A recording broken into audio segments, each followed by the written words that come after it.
So அண்ணாமலையுடைய press மீட்டுக்கு அப்புறமா மறுபடியும் கண்டிப்பாக இந்த கூட்டணி விவகாரம் மறுபடியும் கொழுந்து விட்டு எரியும். இப்போ திமுகவில் இருக்கக்கூடிய கூட்டணி கட்சிகளும் இதை தொடர்பாக பேச ஆரம்பிச்சிட்டாங்க. இதோடைய நான் முன்னாடியே சொன்னேன், அமித்ஷா எதனால கூட்டணி ஆட்சின்னு சொல்றாரோ அதனுடைய அல்டிமேட் எய்ம் என்ன, நோக்கம் என்ன அப்படின்னா, இந்த இரண்டு திராவிட கட்சிகளும் ஒன்று திமுக இல்ல அதிமுக, நாங்க மட்டும்தான் இங்க அப்படின்னு இங்க ஆட்சி செஞ்சுட்டு இருக்காங்க. 2006 தேர்தலில் தமிழகத்தில் கூட்டணி ஆட்சி வரக்கூடிய ஒரு வாய்ப்பு இருந்தது. அன்னைக்கு திமுகவுக்கு வெறும் 96 எம்எல்ஏக்கள் தான் இருந்தாங்க, அறுதி பெரும்பான்மை இல்லை.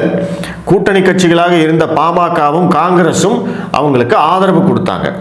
அந்த ஆதரவு கொடுக்கிற போதே எங்களுக்கு அதிகாரத்தில் பங்கு வேண்டும் அப்படின்னு சொல்லியிருந்தாங்கன்னா அன்னைக்கே தமிழகத்தில் கூட்டணி ஆட்சி வந்திருக்கும். இப்போ இன்னைக்கு அதிமுகவும் திமுகவும் மாற்றி மாற்றி சொல்ற மாதிரி மக்கள் கூட்டணி ஆட்சியெல்லாம் விரும்ப மாட்டாங்க அப்படின்னு 2006 கூட்டணி ஆட்சிக்கு தாயா ஓட்டு போட்டிருக்காங்க.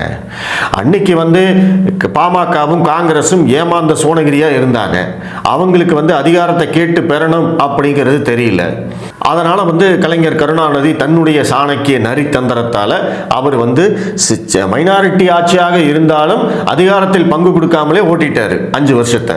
அதனாலதான் செல்வி ஜெயலலிதா அவர்கள் தொடர்ச்சியாக மைனாரிட்டி ஆட்சின்னு குத்தி குத்தி காமிச்சிட்டே இருந்தாங்க.